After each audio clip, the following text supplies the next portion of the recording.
먼저 국시 치느라 다들 고생 많이 했고, 이번 연도가 우리가 모두 다 뜻하지 않게 이제 코로나로 인해서 힘든 시기를 보내고 있지.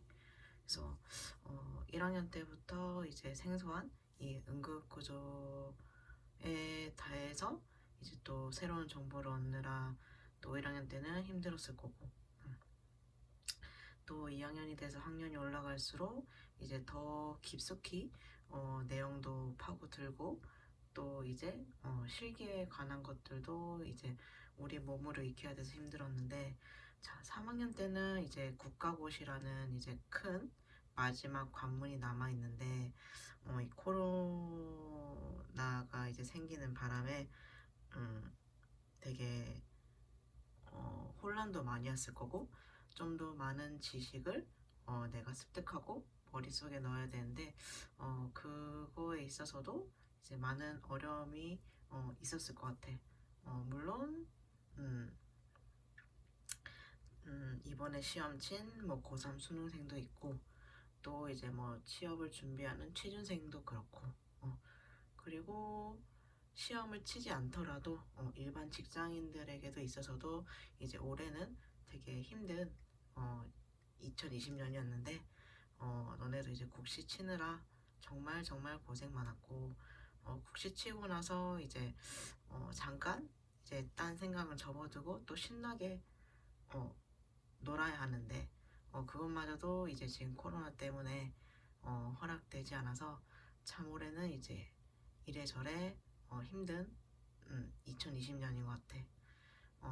이런 환경 속에서도 이제 너네가 국시를 치느라 고생을 많이 했고, 지금은 이제 국시 결과가 나올 때까지는 잠깐 잃어버리고, 물론 너네가 3년 동안 열심히 해서 다들 좋은 결과가 있을 거야.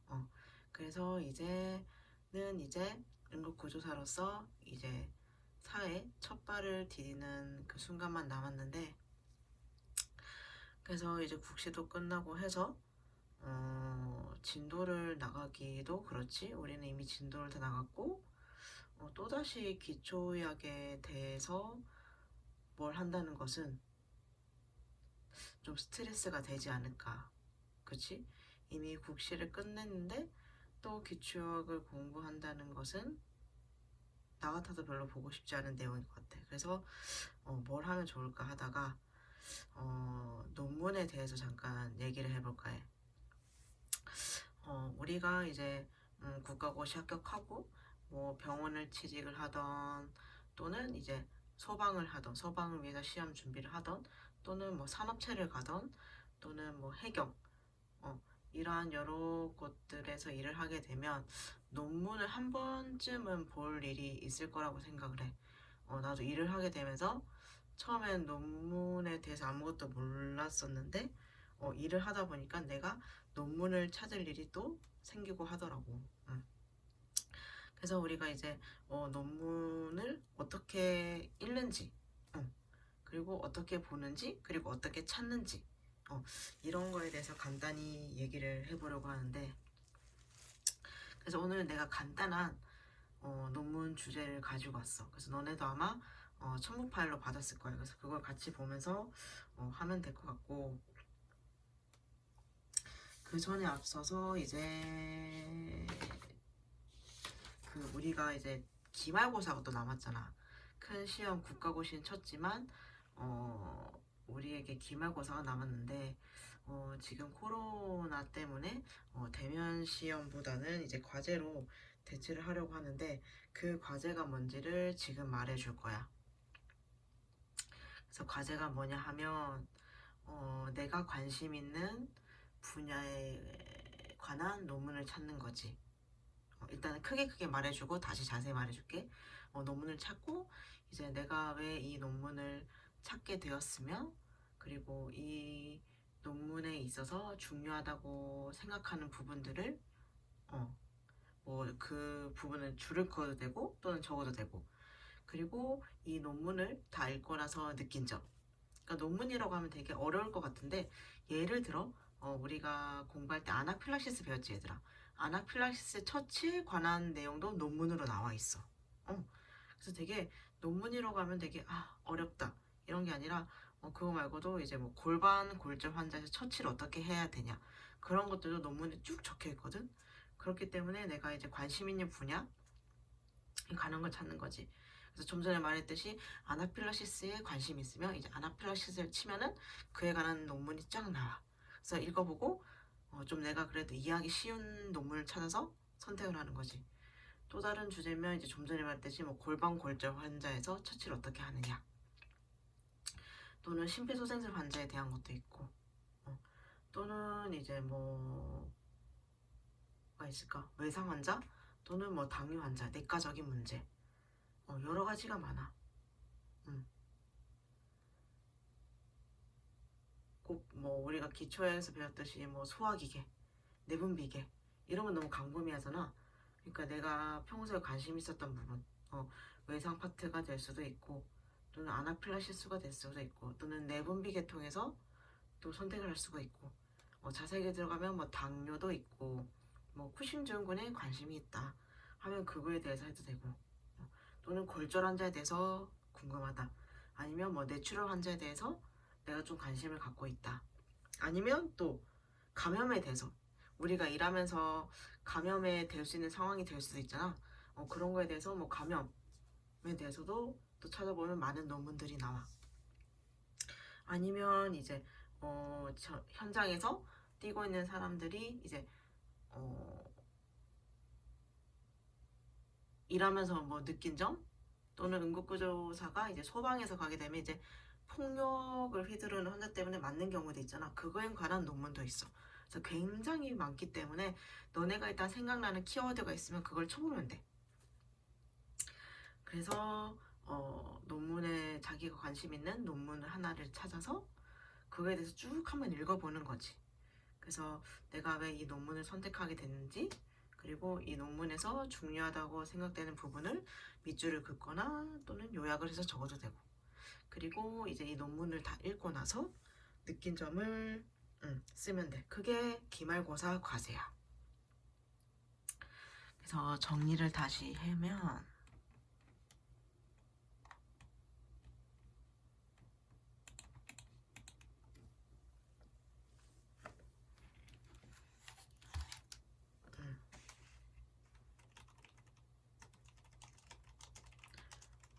관심 있는 분야의 논문을 찾는다.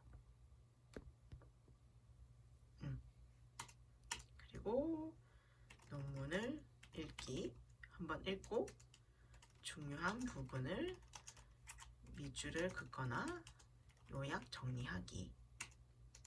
그리고 논문을 읽은 후 느낀 점. 이렇게 해서 적으면 돼. 그래서 나한테 보내야 할 것이 찾은 논문이겠지. 그리고 만약에 논문에서 중요한 부분을 밑줄 칠 거면 그 밑줄 친 것까지 해서 그 전체 논문을 나한테 하나 보내고, 나머지 이제 내가 왜 이 논문을 읽게 됐는지, 그리고 논문을 읽고 나서 느낀 점. 하나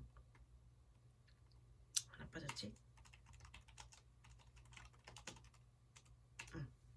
좀 전에 말했듯이 내가 골반 골절에 관해서 평소에 관심이 있어서 과연 그럴 때 어떤 처치를 하는지 궁금해서 이 논문을 찾게 되었습니다. 이게 끝이야. 되게 복잡하게 생각할 필요가 없어. 그래서 이렇게 적어서 내 메일로 보내주면 될 것 같아. 그래서 이렇게 되고, 그렇다면 얘들아, 논문을 어떻게 찾는지 검색 사이트가 있어. 제일 처음에 리스라는 사이트야. 그리고 두 번째가 DBP야. 그리고 세 번째가 구글 스콜라. 그리고 마지막이 NDS. 사이트가 총 4개가 있어서 여기다 들어가서 너네가 관심 있는 키워드를 치면은 쫙 나올 거야. 그래서 여기서 논문을 찾으면 될 것 같고, 자, 이제서야 이제 우리가 내가 선택한 찾아온 논문을 너네도 같이 보면 될 것인데,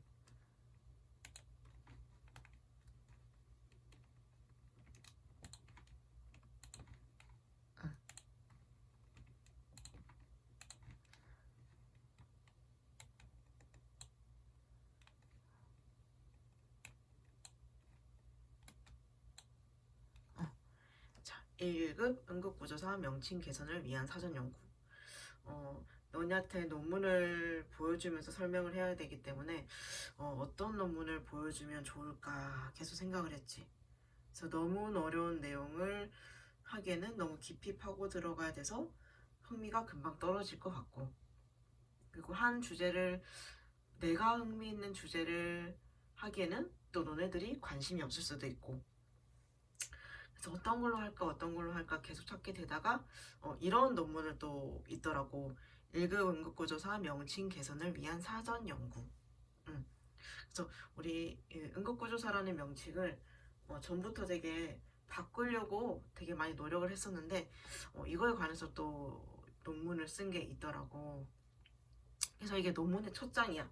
그래서 같이 보게 되면 이제 제목이 1급 응급구조사 명칭 개선을 위한 사전 연구가 제목이고, 저자의 엄태환, 김지희, 박상규 이렇게 있더라고. 그래서 발행처는 한국 웰리스 학회라는 데야. 그래서 이 발행처도 되게 많아.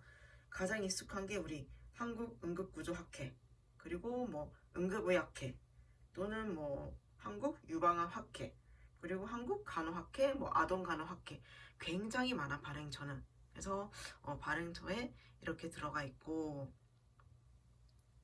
이 다음 페이지를 보게 되면 좀 더 자세히 나오게 되는데,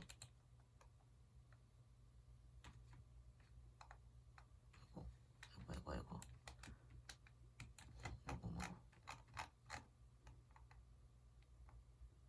이렇게 나오지. 1급 응급구조사 명칭 개선을 위한 사전 연구.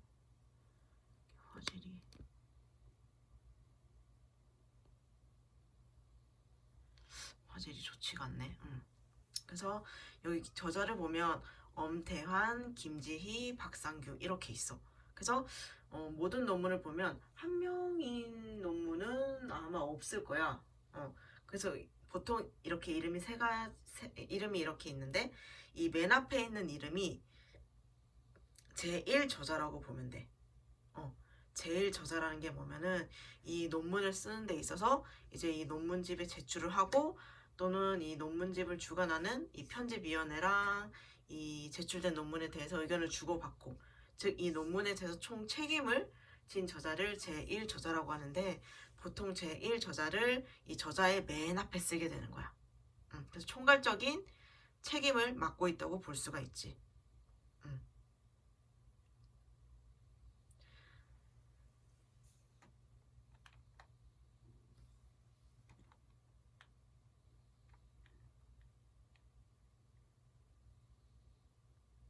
그리고 여기 이름에 자세히 보면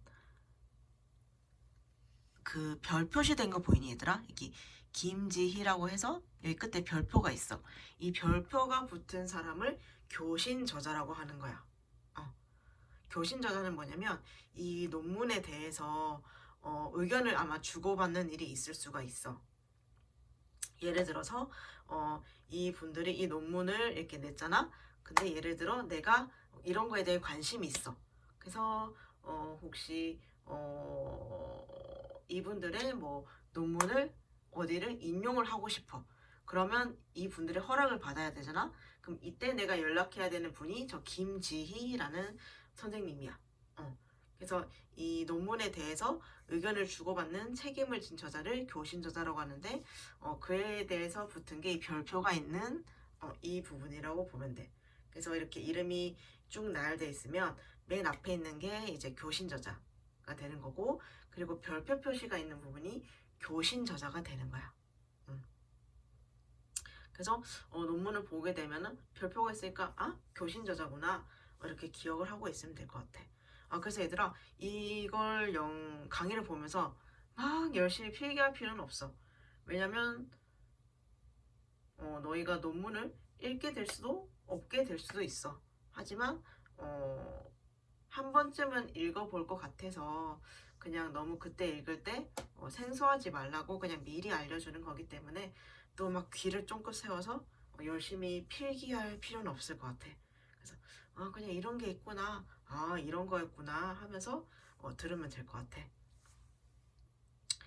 그래서 그 밑에 보면은 이제 요약이 나오는데 이 논문 전체에 대한 요약분이야. 그래서 이것만 읽어도 이 논문이 대충 어떤 내용인지를 알 수가 있지. 그래서 보면은 이게 화질이 좀 그래서 얘들아 그 첨부 파일 받은 거를 같이 보면 될 것 같아. 그래서 요약을 보면 이 연구의 목적은 1급 응급구조사를 대체할 타당한 명칭을 체계적으로 조사하여 공식적으로 제시하는 데 있다.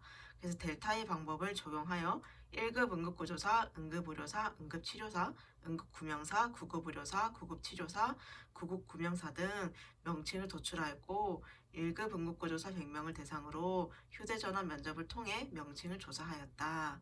그래서 응급의료사, 1급 응급구조사, 9급 의료사로 나타났다. 이 세 개를 손에서 나타났대. 그래서 1급 응급구조사의 경력과 명칭 개선에 대한 필요성 사이에 통계적으로 유의한 상관관계는 나타나지 않았다. 즉 이 말은 1급 응급구조사로서 이제 연차가 쌓일수록 과연 이 명칭을 바꿔야 하나 이 둘 관계가 있을까 라는 걸 아마 봤던 것 같은데 그에 대한 상관관계는 나타나지 않았대. 그래서 이걸 읽어보면서 또 의아하는 게 델타의 방법이 뭘까? 이게 뭐냐면 논문을 하는 데 있어서 자료 수집 방법이 여러 가지가 있어. 그래서 그 중에서 하나인 델타의 방법인데 이게 뭐냐면 한마디로 전문가라는 단어를 떠올리면 돼. 그래서 우리가 뭐 미래에 대해서 이제 예측하려는 어떤 주제나 또는 이제 사회적으로 쟁점이 되는 문제에 대해서 전문가들의 의견을 물어보는 거야. 그래서 이 전문가들의 의견을 판단을 수렴하는 조사 방법이야. 그래서 한 사람 의견보다는 100명의 의견이 좀 더 정확하겠지. 그치? 정답을 물을 때도 한 명한테 듣는 것보다 100명한테 물어서 다수의 대답이 나온 걸 듣는 게 더 유용하잖아. 그래서 이 다수의 의견이 한 사람의 의견보다 더 정확하다는 과정을 기반한 게 델타의 방법이야. 그래서 즉, 델타의 방법은 전문가 여러 명한테 물었구나. 그래서 전문가 여러 명한테 물었더니 1급 응급구조사, 응급의료사, 응급치료사, 응급구명사, 구급의료사, 구급치료사, 구급구명사라는 명칭이 새로 나오게 된 거야. 응급구조사라는 말을 대신할 단어를. 그래서 이 요약이 이 논문의 전반적인 내용이다. 그래서 서론. 그래서 이 논문을 쓰는 데 있어서 서론이 있는데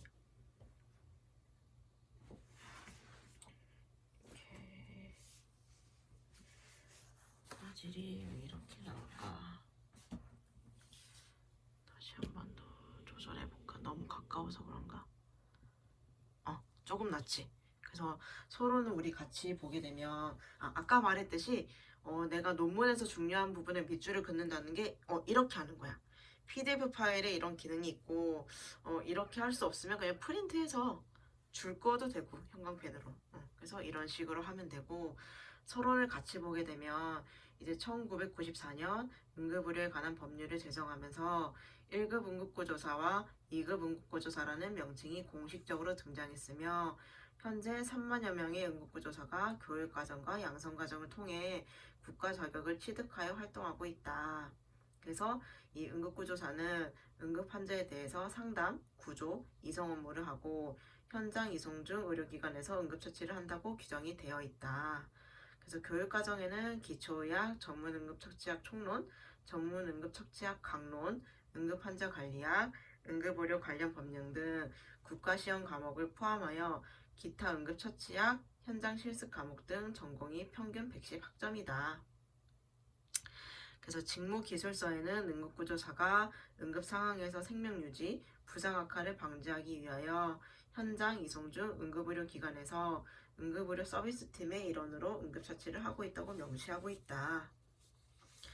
그래서 최근 연구에 따르면 법률에 명시된 1급 응급구조사의 업무의 범위뿐만 아니라 중증도 분류, 호흡관리, 외상처치, 심정지 약물 투여 등 진료 보조의 업무를 다양하게 수행하고 있다. 그래서 응급구조사는 자격의 범위에서 응급 환자에 대한 응급 의료를 제공하는 전문가로 사람들이 생명의 존엄과 가치를 지키며 건강하고 안전한 삶을 누릴 수 있는 사회를 만들기 위해 활동하고 있으나 구조사로도 불리고 있어 구조 전문가로 인식되기도 한다.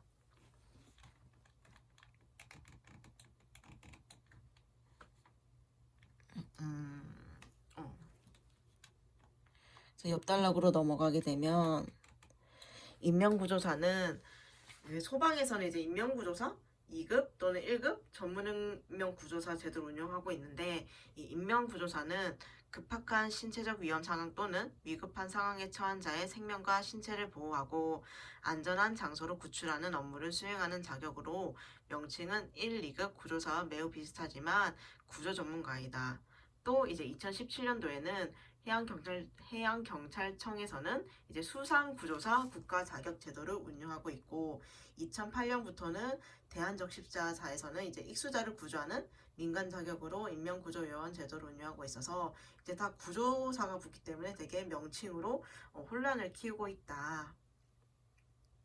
그래서 그 밑에 보면 그동안 1급 응급구조사 명칭에 대한 논의가 한국응급구조학회, 전국응급구조학과 교수협의회, 대한응급구조사협회에서 지속적으로 개진이 되었으나 진전이 되지 못했다. 따라서 이 연구의 목적은 1급 응급구조사가 명칭 개선에 대한 인식을 하고 있다고 가정하여 1급 응급구조사를 대체할 타당한 명칭을 체계적으로 조사해서 공식적으로 제시하는 데 있다. 특히 1급 응급구조사로서 경력을 쌓아가면서 명칭 개선에 대한 필요성을 더 크게 느낄 것으로 가정하여 이 두 변인 간의 상관전조를 밝히고자 한다. 즉, 내가 연차가 쌓이면 쌓일수록 이 명칭을 꼭 바꿔야겠다. 라는 이런 생각이 더더 커지게 된다고 이 사람은 가정을 하고 있는 거지. 그래서 과연 이 두 개가 연관이 있을지를 밝히는 게 이 연구의 목적이라고 할 수 있어. 그래서 연구 방법을 보게 되면 과연 이 연구를 어떻게 했나. 그래서 연구 대상이 있을 거 아니야. 그래서 이 연구 대상을 보면 2017년 10월 16일부터 28일까지 어느 대학교 응급구조학과 재학생이 이 학교를 졸업해서 소방구급대와 병원 응급실 등에서 근무하고 있는 1급 응급구조사 100명을 대상으로 휴대전화 조사를 했대. 그래서 조사 내용은 응답자의 일반 현황, 1급 응급구조사 대체 명칭, 1급 응급구조사 명칭 인식 또는 1급 응급구조사 명칭 개선 필요성 등의 11문항으로 구성이 되어 있다.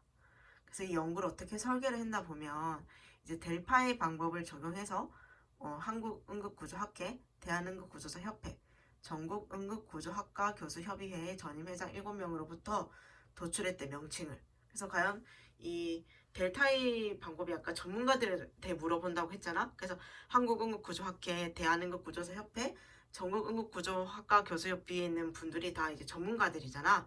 그래서 거기에서 이제 7명을 도출을 해서 이제 명칭에 조사를 했대.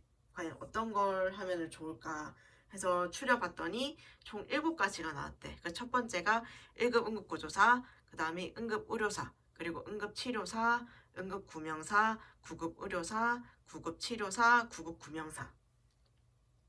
그래서 이 1급 응급구조사 명칭을 20여 년 동안 사용하고 있고 구조는 도움을 주는 모든 행위로 볼 수 있기 때문에 굳이 바꿀 필요가 없다는 주장도 있어 1급 응급구조사 명칭을 조사에 포함시킨 거래. 그래서 이 델타의 방법을 적용하는 과정 중에서 이 각각의 명칭의 사전적 의미를 참고를 했대. 응급부터 해서 응급이 뭐냐 하면 이제 급한 대로 우선 처리함, 급한 정황에 대처함. 이게 응급에 대한 이제 사전적 정의였고 이제 구급에 대한 사전적 정의는 이제 위급한 상황에서 구하여 냄 또는 병이 위급할 때 우선 목숨을 구하기 위한 처치를 함이었고 이제 급증은 아주 위급한 병이고 구명은 이제 사람의 목숨을 구함 구조는 이제 재난 따위를 당해서 어려운 처치에 빠진 사람을 구하여 주는 거고 이 의료의 사전적 의미는 의술로 병을 고치는 거래. 치료는 병이나 상처 따위를 잘 다스려 낫게 하고 처치는 이를 감당하여 처리를 하는 거다. 그래서 응급치료는 갑작스러운 병이나 상처에 위급한 고비를 넘기기 위하여 임시로 하는 치료이다. 그래서 이렇게 사전적 의미까지 참고를 해서 하였대. 그래서 이 사전적 의미뿐만 아니라 이제 응급의료에 관한 법률의 법적 정의도 같이 참고를 했대. 그래서 이 응급의료에 관해서는 보면은 응급 환자가 발생할 때부터 생명의 위험에서 회복되거나 심신상의 중대한 위해가 제거되기까지의 과정에서 응급 환자를 위하여 하는 상담, 구조, 이송, 응급처치 및 진료 등의 조치를 말하는 거고, 응급처치는 이제 응급의료 행위의 하나로서 응급 환자의 기도를 확보하고 심장박동의 회복, 그 밖에 생명의 위험이나 증상의 현저한 악화를 방지하기 위해서 긴급히 필요한 처치를 이제 응급처치를 한다. 구조를 보면은 이제 화재, 재난, 재해 및 테러, 그 밖에 위급한 상황에서 외부의 도움을 필요로 하는 사람의 생명, 신체 및 재산을 보호하기 위해 수행하는 모든 활동을 말한다. 그래서 이 명칭 위해서 되게 사전적 의미랑 이제 응급의료에 관한 법률의 법적 정의까지 이제 참조를 해서 쓰게 된 거지. 그렇다면 이 조사한 자료는 어떻게 처리를 했나 하면 이 SPSS 18.0이라는 게 통계 프로그램이야. 예를 들어서 이게 뭐냐면 우리가 너네 3학년을 대상으로 색깔 조사를 한 거지. 빨주노초 파남보 중에서 각각 한 명당 무슨 색을 제일 좋아하는지 조사를 쭉 했어. 그러면 1번은 뭐 빨강, 2번은 주황, 3번은 뭐 노랑, 4번은 초록 이렇게 했을 거 아니야. 그래서 그거를 그대로 쭉 적어. 그렇게 적게 되면은 가장 좋아하는 게 1순위가 뭐고, 2순위가 뭐고, 3순위가 뭐고, 또는 남자의 성은 남자는 몇 명, 또는 여자는 몇 명, 이렇게 쭉 나오게 되는 거지. 그래서 이 SPSS 18.0이 통계 프로그램 중에 하나라고 보면 돼. 쉽게. 그래서 그 연구 결과를 봤더니 아까 우리 앞장에 기억이 날까? 연구 대상에 보면 총 100명을 대상으로 한다고 했어. 그래서 여기 N을 보면은 이게 명수거든. 그래서 총 100명이다. 그래서 이 100명들의 특성을 이렇게 쭉 표로 만들어 놓은 거야. 표 1번이. 그래서 보면은 나이는 평균 27.1세라는 거야. 그리고 성별을 보면은 여자가 67명, 남자가 33명. 그래서 합이 100명이 맞지. 그리고 학력을 조사해 봤는데 대학교가 88명으로 제일 많았고 직장을 조사했을 때는 이제 소방 구급대가 53명으로 가장 많았다. 그래서 우리가 아까 연구를 어떻게 하냐고 해서 우리가 일반인의 명칭 인식, 일조인의 명칭 인식, 그리고 명칭의 개선 필요성, 명칭의 구분 필요성 이렇게 돼서 조사를 한다고 했는데 여기 글에 대한 설명이 저 표에 대한 설명이야. 그래서 리커트 평가 척도를 했대. 그래서 우리가 왜 설문조사할 때 매우 좋은, 약간 좋은, 보통, 약간 좋지 않은, 매우 좋지 않은 이렇게 한 게 리커트 척도거든. 5점 척도. 그래서 여기서도 5점 척도를 했대. 그래서 1급 응급구조사의 실제 역할과 비교한 일반인의 명칭 인식을 묻는 질문에는 1.8점, 그치? 1.8점이었고 표를 보면서 그냥 들으면 될 것 같아. 그리고 1급 응급구조사의 실제 역할과 비교한 의료인의 명칭 인식을 묻는 질문에는 2.4점, 그리고 1급 응급구조사의 명칭을 바꿀 필요성을 묻는 질문에는 3.1점, 그리고 응급구조사의 명칭을 1, 2급이 아닌 다른 명칭으로 구별할 필요성을 묻는지에 대한 대답은 3.1점으로 나타났대. 그래서 이 일반인의 명칭 인식이랑 의료인의 명칭 인식은 다소 낮다라고 할 수가 있어. 하지만 명칭의 개선 필요성과 명칭의 구분 필요성은 다소 필요하다. 라고 이렇게 나타나 있는 거야. 그래서 그 표 2-1번 밑에 줄을 보게 되면 응급의료에 관한 법률상의 1급 응급구조사 업무의 범위에 근거한 명칭을 묻는 질문에는 이렇게 쭉쭉 나와 있는데 이거 너무 글로 돼 있어서 얘들아 보기가 힘들 수가 있어. 그래서 그 뒤에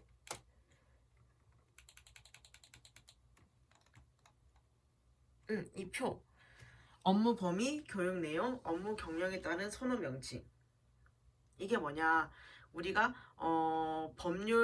우리가 응급구조사가 법률적으로 업무 범위가 있을 거 아니야? 그래서 거기에 근거해서 이제 우리 명칭을 물었을 때는 응급의료사라는 명칭이 잘 어울린다가 제일 많았어. 그치? 64. 그 말이야.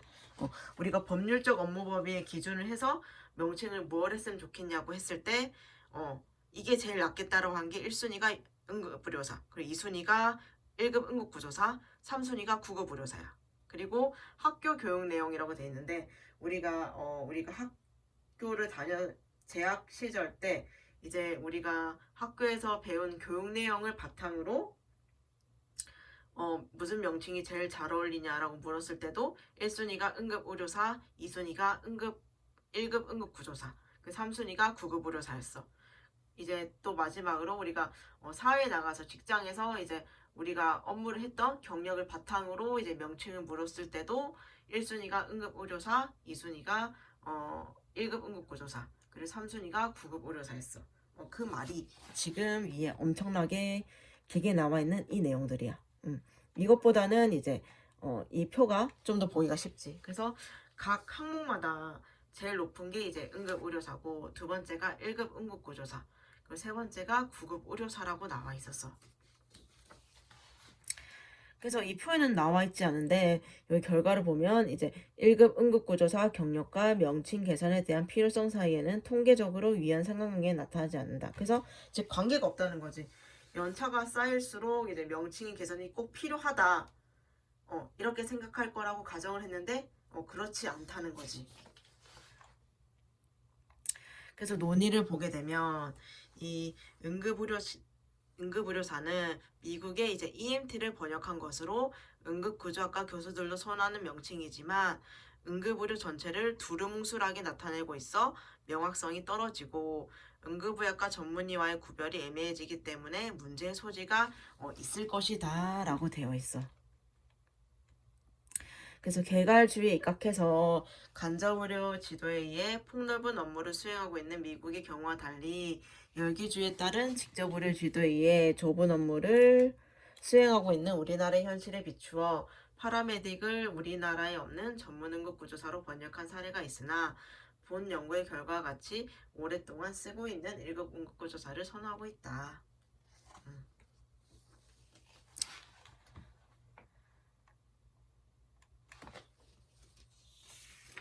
그래서 그 밑에 여기 비록 얘들아 보이지? 비록. 여기도 같이 해볼 건데 비록 선호 명칭은 아니지만 응급구명사는 사람의 목숨을 구한다는 의미를 담고 있을 뿐만 아니라 응급의학과 전문의와의 구별이 명확해지는 장점이 있다.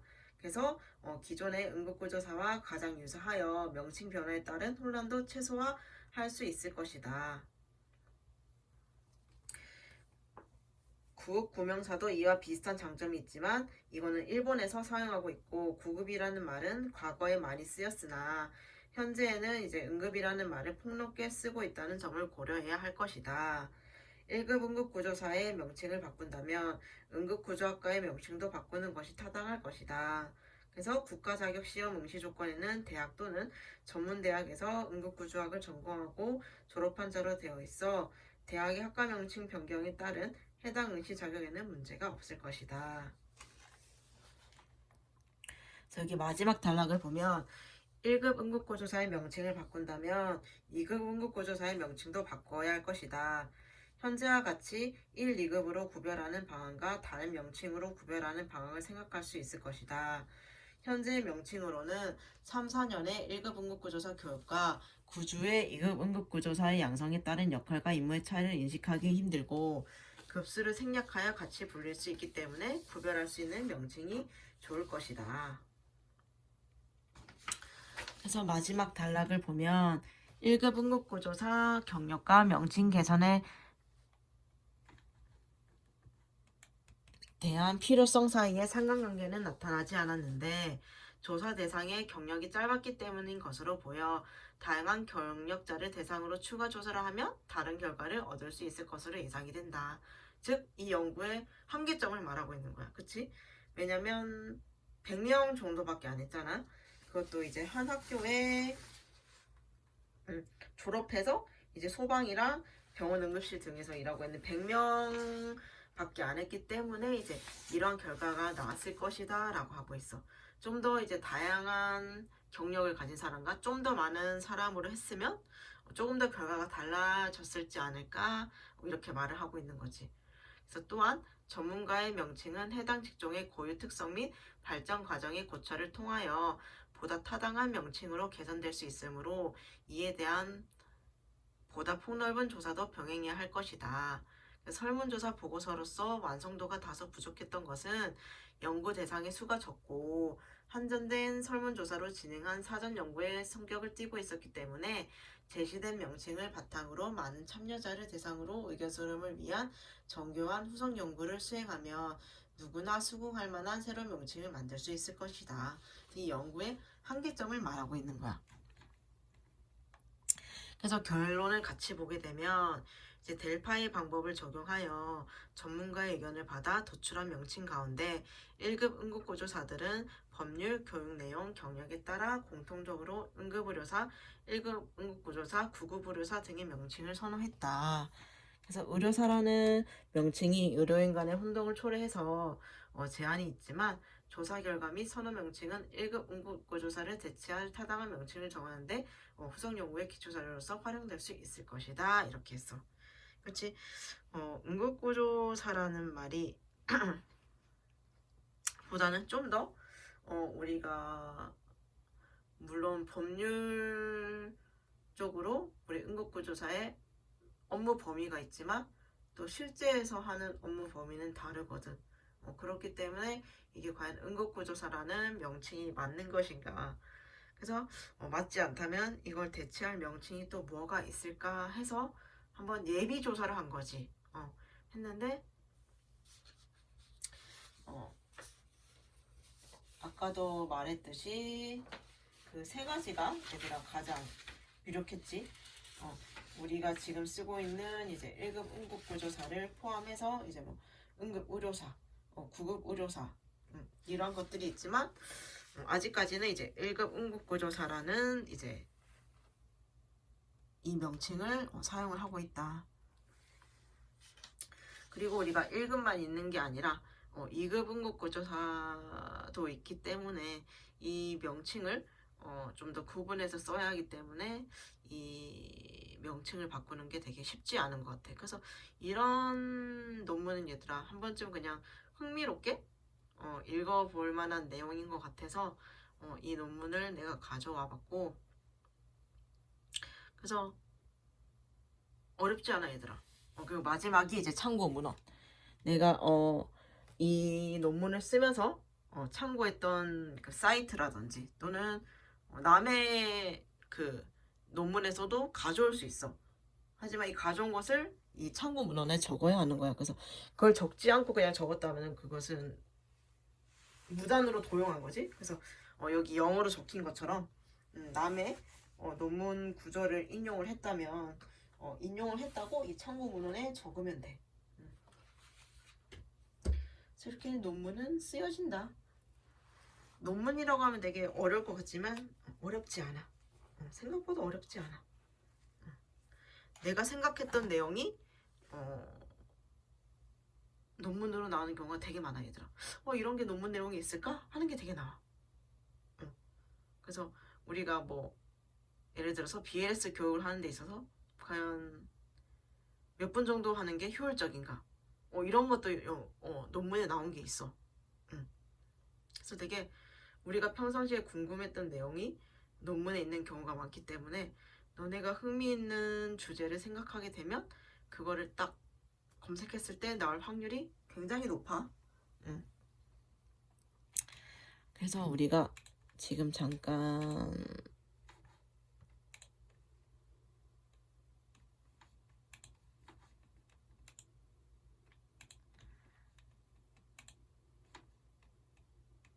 스텝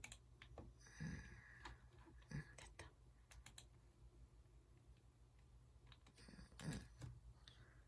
아까 얘들아 논문 사이트 알려줬지만 또 헷갈릴 수 있으니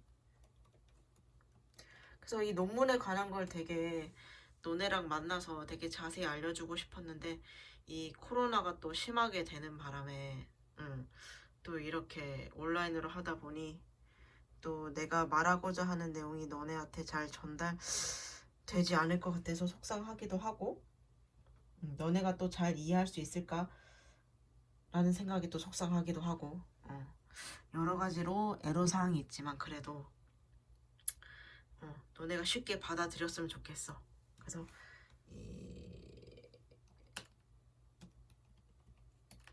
왜 이렇게 쳐지지?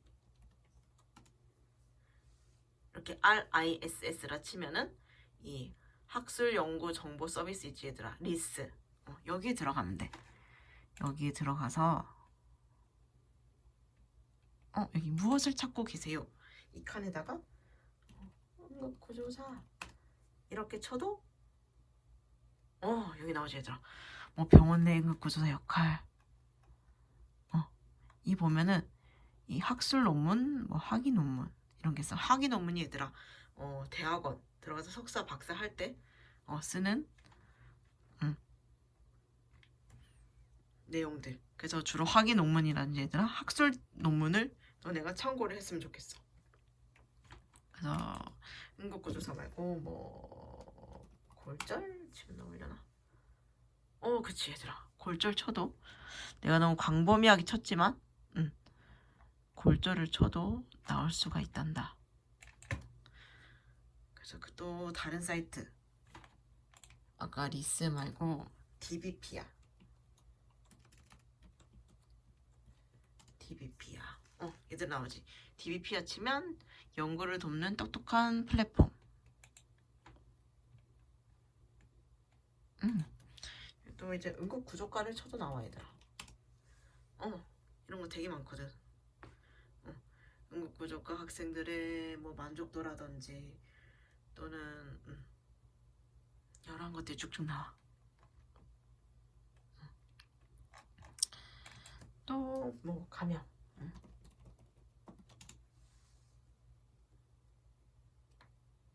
그치 병원 감염.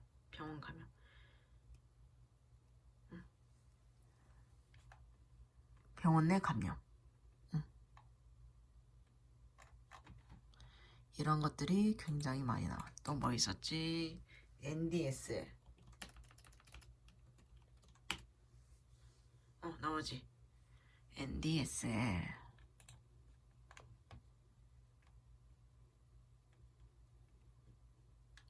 여기 한번 쳐볼까? 아나필라시스. 나오지. 응급실로 내원한 뭐 아나필라시스 환자의 임상적 고찰. 이런 것도 좋지 얘들아. 아나필라시스 환자가 와서 어떠한 상태였나? 뭐 예방 이런 것도 있고 처치도 있어 얘들아. 좀 더 자세히 치면 내가 아나필라시스라고만 쳐가지고 이런 결과들이 나오는 거여서 그 다음에 마지막으로 구글 스콜라.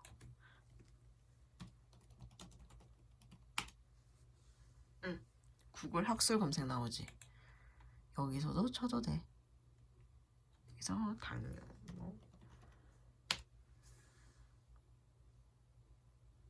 너무 또 내가 광범위하게 쳤나? 뭐 이런 것도 있네 얘들아. 고혈압 당뇨 관리와 흡연 및 음주행태의 관련성 분석 연구. 그 정신과 관련된 질병이잖아. 뭐 우울증이라든지 조울증 이런 거에 대해서 내가 궁금하면은 거기에 대한 논문을 찾아봐도 돼. 어디에 국한되어 있지 않아 얘들아.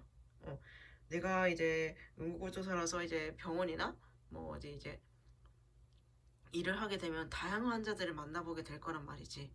꼭 내가 생각했던 환자만 오는 게 아니야. 정신과 질환을 앓고 있는 환자도 내가 만날 수 있어. 그럼 내가 이 병이 뭐지?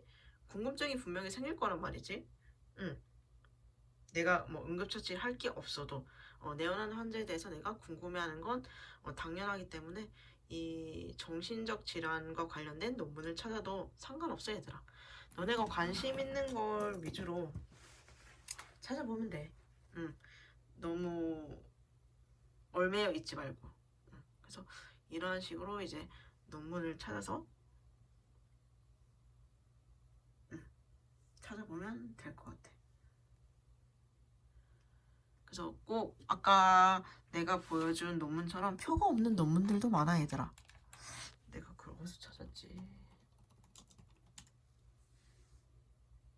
여기 있다.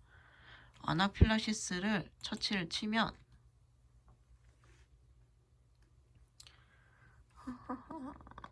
이 사람 뭐 보게 돼 있나?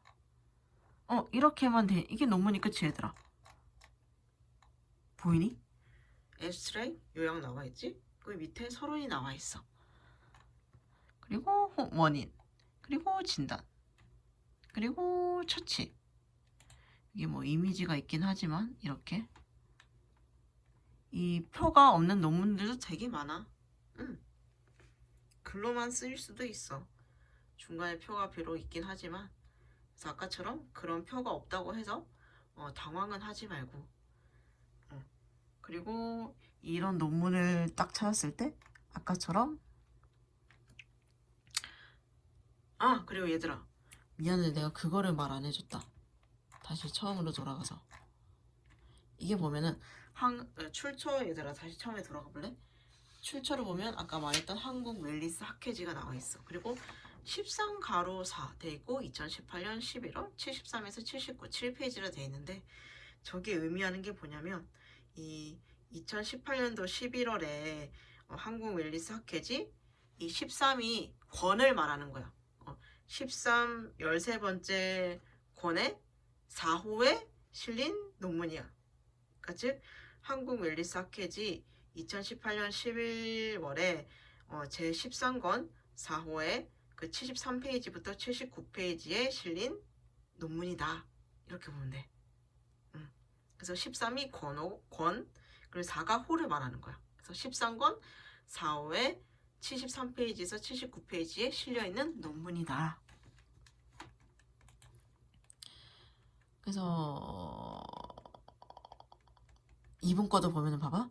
2014년 그리고 11월 14일에 실렸으며, 이 사람은 이제 57권 제 11호에 934페이지에서 940페이지에 실린 논문이다. 그래서 내가 논문을 딱 찾고 이런 것도 한번 봤으면 좋겠어. 왜냐면 어디에 실렸고 또는 이제 몇 권 몇 호에 실렸나 한 번쯤은 보는 것도 나쁘지 않을 것 같아. 저게 의미하는 거는 뭔지 이제 좀 익혔으면 좋겠어. 그래서 이거는 보자, JKMA에 2014년 11월 14일에 실렸으며 57호 57권 제11호 934페이지에서 940페이지에 실린 논문이다. 그래서 이번 시간은 이게 끝일 것 같아. 그래서 기간 안 말해줬구나 얘들아. 기간이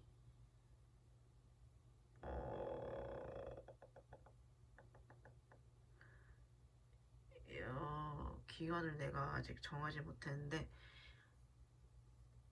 그건 내가 그 지오 통해서 총대를 통해서 다시 한 번 더 공지를 해줄게. 공지를 해서 날짜는 따로 말해줄 거고. 얘들아, 과제가 어렵진 않아, 그치? 어렵게 생각하면 정말 한도 끝도 없이 어려울 거고, 쉽게 생각하면 쉬워 얘들아. 내가 이 관심 있는 분야, 그래서 그에 대한 논문을 찾았으면 내가 왜 이 논문을 찾게 되었는지, 그리고 이제 논문을 한번 쭉 읽어보고 이 논문에서 중요하다 싶은 부분을 이제 밑줄 긋거나 요약 정리하고, 그리고 이 논문을 다 읽고 나서 느낀 점. 여기까지가 이번 주의 과제, 기말고사 과제이자 이번 주 내용이었어. 그래서 양식은 따로 없어 얘들아. 알겠지? 양식은 따로 없기 때문에 자유롭게 제출을 하면 될 것 같고, 시간은 내가 총대를 통해서 다시 한 번 더 공지를 하게 할게. 그러면 오늘 강의는 이제 여기까지.